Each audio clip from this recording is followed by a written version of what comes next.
nós temos a alegria de receber o pastor Sidney, missionário em Portugal desde 2002.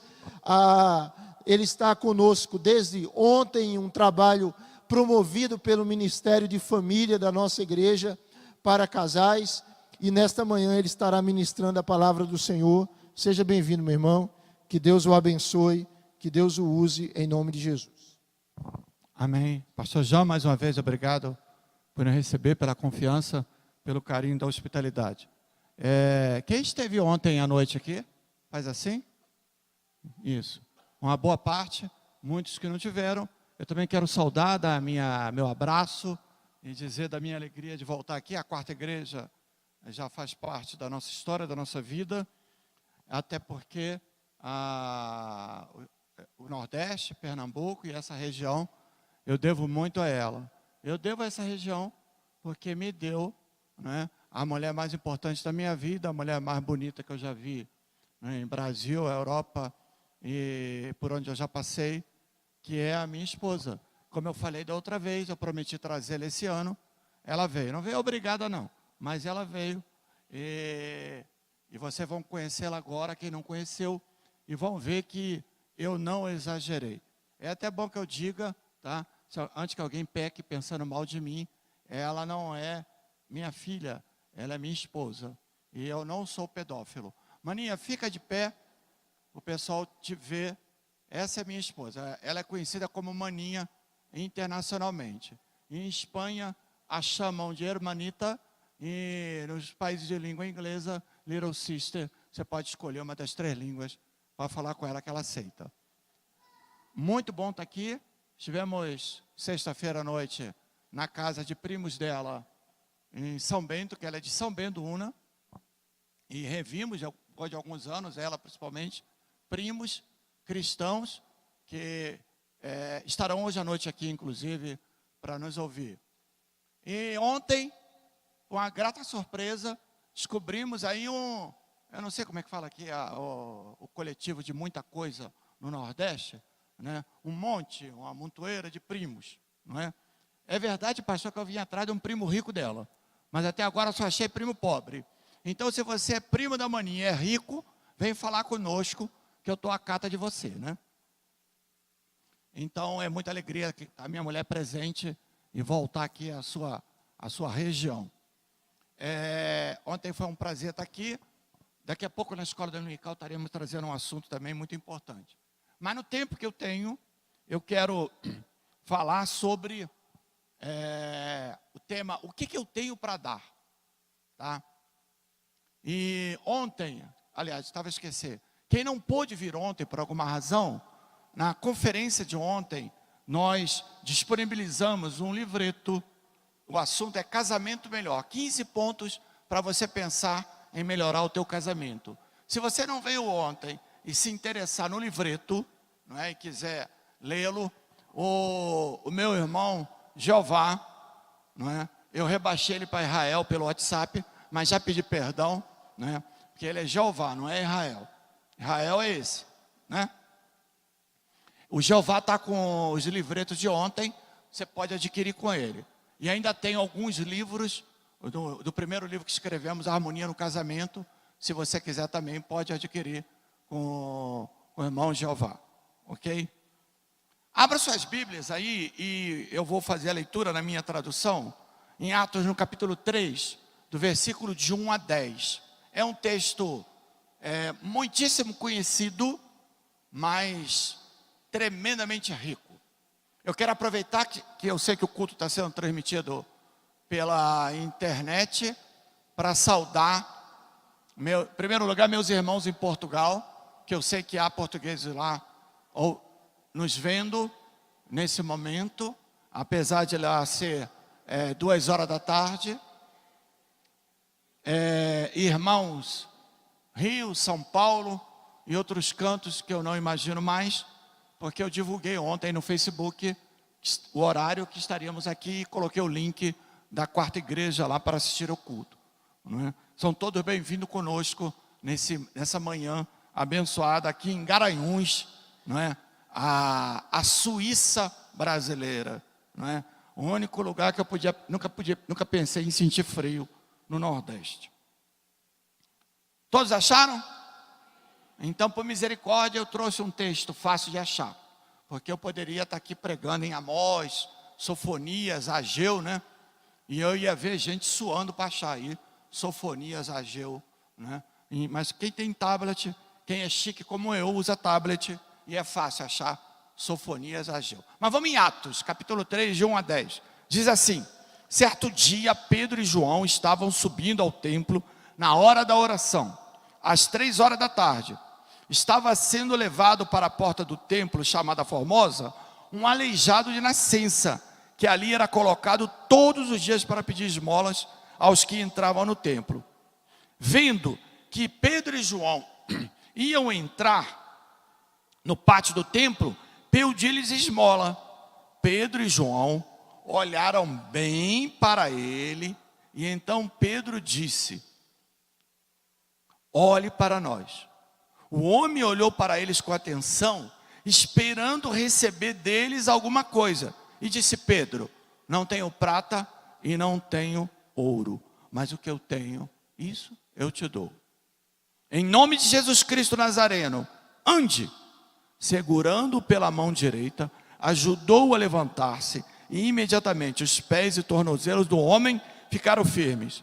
E de um salto, pôs-se de pé e começou a andar. Depois entrou com eles no pátio do templo, andando, saltando e louvando a Deus. Quando todo o povo o viu andando e louvando a Deus, reconheceu que era ele, o mesmo homem que costumava mendigar, sentado à porta do templo chamada Formosa. Todos ficaram perplexos e muito admirados com o que lhe tinha acontecido. Vamos orar. Pai, aqui está a tua palavra. E se eu ouso subir atrás desse púlpito, porque eu creio que o Senhor está comigo. Mas eu te peço, a Trindade, ao Espírito Santo, o Senhor Jesus que está aqui, que esteja em mim, porque eu não posso e não quero falar sem que o Senhor seja o autor. O Senhor coloque na minha mente, no meu coração, aquilo que tem colocado, e hoje seja necessário para cada irmão meu nessa manhã, aqui e através da internet. Abençoa-nos, pois, ó Deus, com a ministração da palavra, é a minha oração no nome de Jesus. Amém. Esse fato repete-se hoje.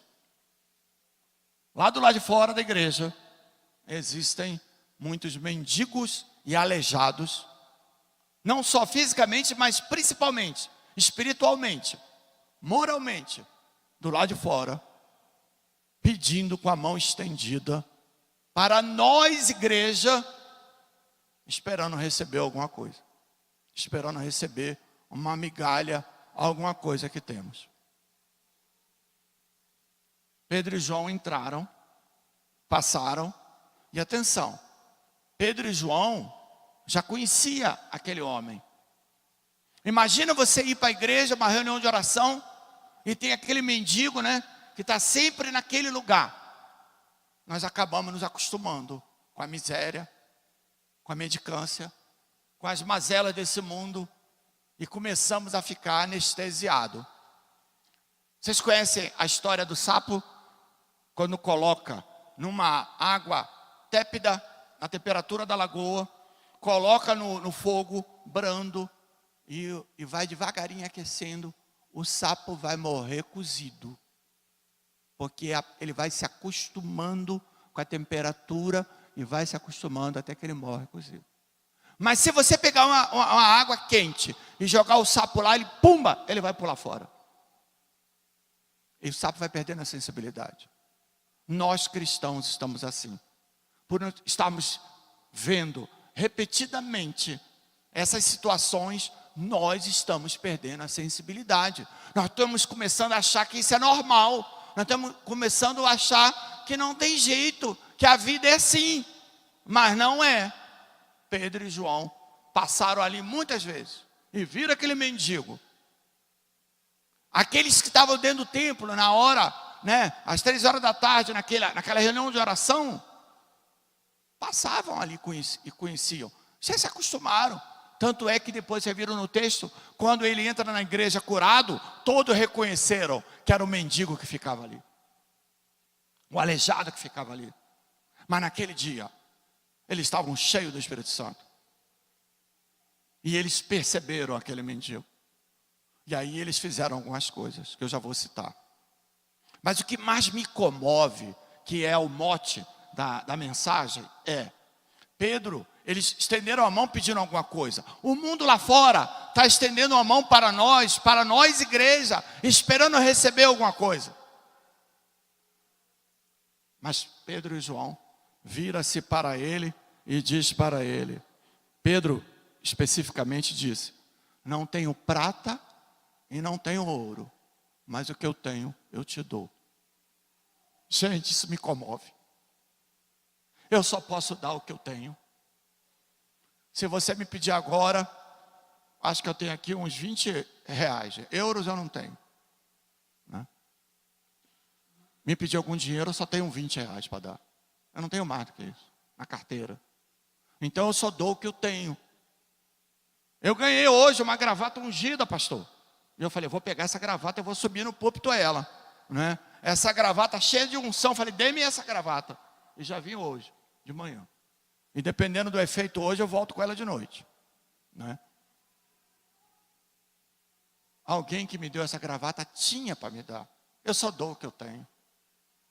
Então Pedro e João falaram, eu não tenho prata, eu não tenho ouro, não tenho dinheiro, não tenho primo rico, né?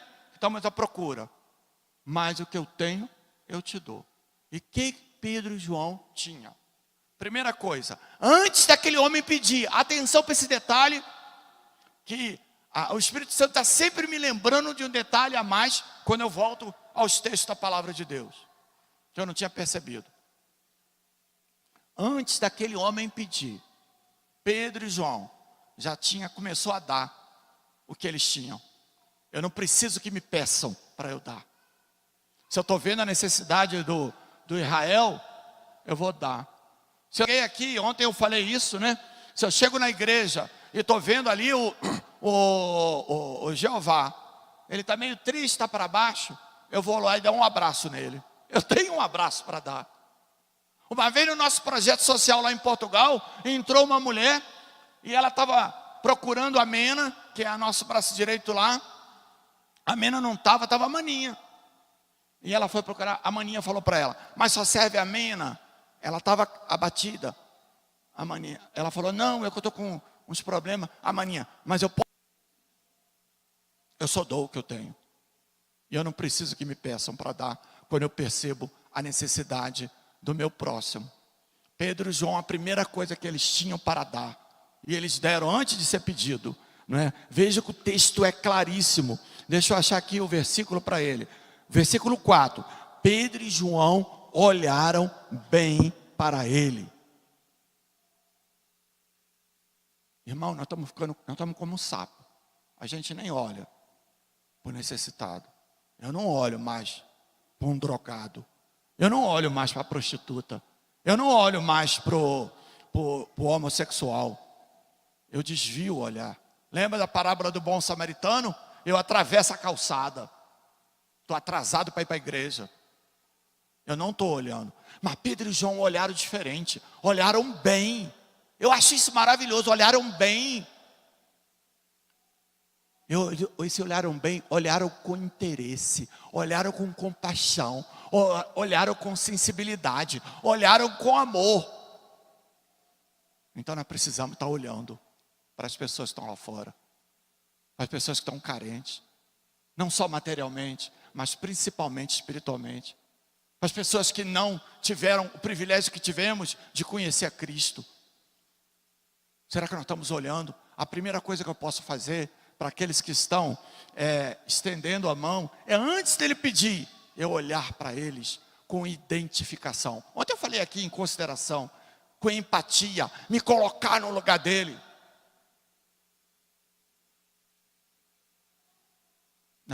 Isso é evangelho. Esse é o verdadeiro evangelho de Cristo. A segunda coisa que o tempo luta contra mim, eu luto contra ele. A segunda coisa que eles deram, sem que ele pedisse, Pedro e João olhou para eles com atenção. Agora, Pedro e João fala com eles. Pedro e João vai e ministra a palavra. Pedro e João olharam e agora Pedro se dirige para ele para falar com ele. Se nós não olhamos, imagina se nós estamos falando. Eu falava para o meu anfitrião que lá em Portugal as prostitutas ficam nas entradas dos pinhais, na beira das estradas secundárias. Eu e a Maninha estamos orando, porque eu tenho muita vontade de conversar com elas. Eu vou pagar a diária dela, para em vez dela me dar o corpo, óbvio que eu não vou usar, ela me dá os ouvidos dela, para eu conversar com ela. Eu vou perguntar, quanto você cobra? E vou dar o dinheiro. Agora eu quero que esse tempo você converse comigo. Eu estou precisando dar a minha palavra. Eu estou precisando levar esperança. Eu estou precisando ministrar conforto, paz, segurança. Ouvir pelo menos a história da pessoa que está ali carente, caída, um desafortunado da vida. Isso, vou voltar, isso é evangelho de Jesus Cristo para o dia de hoje. Porque eu fui, na minha geração, acostumado e treinado a ouvir muito, que eu tenho que evangelizar tempo fora de tempo, falar, enfiar Jesus à goela. Se a pessoa se converteu, eu trazia para a igreja, entregava lá para a classe nova convertido, dava o envelope de dízimo na mão dele, e agora já fiz meu papel, e vou embora atrás de outro. E se ele não me ouvir, você fala, você não quer nada com Jesus, deixa ele para lá. Eu não vejo isso na minha Bíblia, no Novo Testamento. Eu não vi Jesus querendo enfiar o evangelho à força. Jesus tinha empatia com cada um. Veja como é que foi o diálogo com a mulher samaritana. Veja como é que Jesus tratou os leprosos, Bartimeu, Zaqueu. Isso me comove. A mulher pega em adultério. Jesus olhou para eles. Jesus se identificou. A Bíblia diz que ele teve compaixão.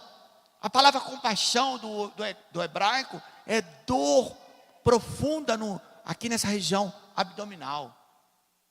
Teve compaixão.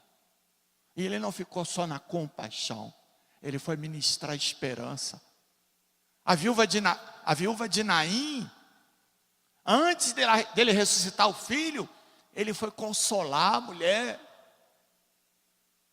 Ele podia ter resolvido logo o problema, ressuscitava o menino, entregava para ela. Não, ele foi confortar. A identificação dele. Antes dele ressuscitar Lázaro, ele chora. Ele chora as mesmas lágrimas de Marta e de Maria. Então, antes dele fazer a obra, ele se identifica. Isso é evangelho. A igreja está precisando reaprender isso. Será que nós estamos fazendo isso? Nós estamos olhando com interesse, estamos ministrando, estamos conversando, estamos entregando o nosso tempo para alguém que ainda nem pediu, mas eu identifico a carência. E aí quando ele pede alguma coisa, aí Pedro fala que é o mote principal da mensagem: meu tempo está acabando. Eu não tenho prata, não tenho ouro, mas o que eu tenho eu te dou. Eu só dou o que eu tenho. O que você tem para dar? Jesus Cristo realmente vive de maneira abundante no teu coração? Então você tem Cristo para dar. Você tem paz que Cristo dá, que excede todas as circunstâncias? Você tem paz para dar. Você tem amor pela criatura, pelo homem. Então você tem amor para dar. Você tem tempo? Não tem, nós não temos tempo. Mas eu posso arrancar tempo para dar. A minha Bíblia diz que se alguém me pedir alguma coisa emprestada, eu tiro e dou a camisa, o paletó. Eu acho que eu ganhei essa gravata porque da última vez eu devo ter falado aqui. Eu sempre falo isso. Se alguém, essa não, porque eu acabei de ganhar. Se alguém gostar da minha gravata, já ganhou a gravata. Eu preguei isso uma vez no culto, pastor, né? E quando eu acabei, vieram uma montoeira de irmãos que eu acho que não eram crentes não, falar: pastor, gostei da gravata, gostei do paletó, gostei da calça, gostei da camisa. Eu ia ficar de cueca não, né? Mas o que eu tenho, eu dou. E eu faço isso. Eu tenho, eu dou. Se eu tenho, eu dou. Crente não empresta. Se eu tenho para emprestar, porque eu tenho para dar. É isso que Jesus ensinou. Então Pedro falou: o que eu tenho, eu te dou. E o que o Pedro tinha? Pedro estava cheio do Espírito Santo. Pedro estava cheio de unção. Pedro estava cheio de autoridade. E aí os pentecostais como eu, olham aquele texto equivocadamente, né? Pedro falou assim: eu tenho, levanta e anda. E eu achava que o homem pulou e saiu glorificando a Deus. E começou lá um sapatinho de fogo, né? Mas não foi nada disso. Pedro falou: que eu tenho, eu te dou, levanta e anda. Vamos ao texto, versículo 7. No versículo 6 ele fala: em nome de Jesus de Nazareno, ande. No versículo 7. Segurando pela mão direita, ajudou a levantar-se. Gente, aleluia, que coisa maravilhosa. Ele chegou lá, como é que é o nome do irmão? Desculpa. César, é pastor também, né? É presbítero. César. Não, foi pela mão direita. Ele pegou ele aqui, ó, pela mão direita, de pé, e ajudou ele a levantar. Deve ter pego no sovaco dele. Era mendigo, não devia estar cheiroso. Mas ele ajudou o mendigo a levantar-se. Obrigado, meu mendigo. Ajudou o mendigo a levantar-se. Aí veja aí o versículo que eu falei. Segurando pela mão direita, ajudou a levantar-se. Imediatamente os pés e tornozelos ficaram firmes. A cura só aconteceu depois que Pedro tocou nele e ajudou ele a ficar de pé. A cura não foi antes. Pedro precisou tocar e ajudar o homem a ficar de pé. Nós estamos querendo cura para o homem. Cura para os vícios, cura para o pecado, cura para a incredulidade. Mas esse texto me ensina que antes dele ser curado, eu tenho que ajudar ele a ficar de pé. Eu tenho que pegar o alcoólatra, caminhar com ele para o AA. Eu tenho que pegar o drogado e caminhar com ele e levá-lo até o centro de recuperação. Eu tenho que pegar, né, o homossexual, caminhar com ele, mostrar amor a ele, para que ele conheça a Cristo e ele possa ter libertação. Eu posso fazer o mesmo com a prostituta. Eu tenho que pegar e ajudar a ficar de pé. E quando eu toco, irmãos, eu pego o cheiro. Sabia? Eu peguei o cheiro ali do irmão Rogério, César. Peguei o cheiro do César. Não sei se a maninha vai gostar muito não. Daqui a pouco quando eu abraçar ela, ela vai sentir um cheiro diferente. Mas irmão, quando eu toco, eu pego o cheiro. Sabe o que significa isso? Quando eu toco, eu me identifico. Eu me comprometo. Eu estou ligado com aquela pessoa. E eu preguei tanto isso. E eu experimentei isso. Uma família muito pobre, miserável, lá em Portugal, numa aldeia distante, uma estradazinha toda curvinha para chegar lá. E eu vou resumir a história. Levamos essa família para Jesus, a família toda se converteu. E essa família é miserável, não tem água encanada. E eles cheiravam mal. E eu levava eles para a igreja.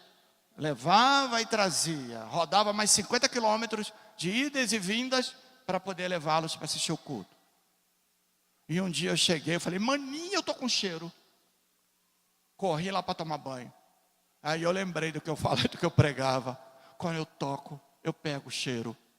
Eu me identifico a esse ponto. Irmãos, se nós não estamos olhando, nós não estamos parando para falar e para ouvir, nós estamos tocando. Nós estamos ajudando as pessoas a ficarem de pé. Porque quando eu faço os 3 processos, eu estou dando, aí sim, a oportunidades a eles de experimentarem o poder curador de Jesus Cristo. Só depois que Pedro tocou, que o homem ficou curado. E depois do homem curado, ele levou para a igreja. O homem estava lá fora. O milagre aconteceu lá fora. E depois ele trouxe para a igreja. E aqueles irmãos, bem hipocritamente, desculpe a sinceridade, começaram a louvar e glorificar a Deus, porque aquele homem fora curado. Mas ninguém teve a coragem de fazer o que Pedro e João fizeram naquela tarde em Jerusalém. Eu só dou o que tenho. O que que você nessa manhã tem? Pastor, eu não tenho paciência. A Bíblia diz que quando eu peço, Deus dá. Eu não tenho sabedoria. A palavra de Deus diz que eu peço, Deus dá. Agora, cuidado quando você pedir paciência a Deus, porque a Bíblia diz que a paciência é produzida pela tribulação. Está faltando paciência, está precisando de um pouco de tribulação. Eu não tenho, eu dou. Ontem eu falei 15 pontos aqui, para o casamento ficar melhor. Se um daqueles pontos, os que tiveram aqui ontem, ou você se adquiriu o livreto, perceber que não tem, ou que precisa melhorar, peça a Deus, que Ele dá. Porque eu só dou para o meu cônjuge o que eu tenho. Eu só vou dar para os meus filhos o que eu tenho. Se eu tenho fé, os meus filhos, eu posso ensiná-los a ter fé. Se eu tenho caráter, meus filhos terão caráter, porque eu vou poder dar para eles. Eu só dou o que eu tenho. Tanto para minha esposa, meus filhos, para o próximo, para o meu irmão, para a minha família, para os meus parentes, para a minha igreja. Eu só dou o que eu tenho. Faça agora um balanço. Medite, o que é que eu tenho dado? O que é que eu tenho para dar? Ou você só vem para a igreja para receber? A Bíblia diz que mais vale dar do que receber. Então, se essa palavra toca o teu coração, e você reconhece como eu, que eu ainda tenho muito pouco para dar, mas o que eu tenho eu dou. Mas eu quero dar mais, Senhor. Então peça ao Senhor, me dá, Senhor, para eu poder dar. Agora, Deus não vai me dar para eu gastar com meus próprios deleites. Que Deus te abençoe nessa manhã. Que a quarta igreja e aqueles que nos assistem pela internet sejam abençoados com essa palavra, para que eu receba com abundância, para eu poder dar com abundância. Que Deus te abençoe em nome de Jesus.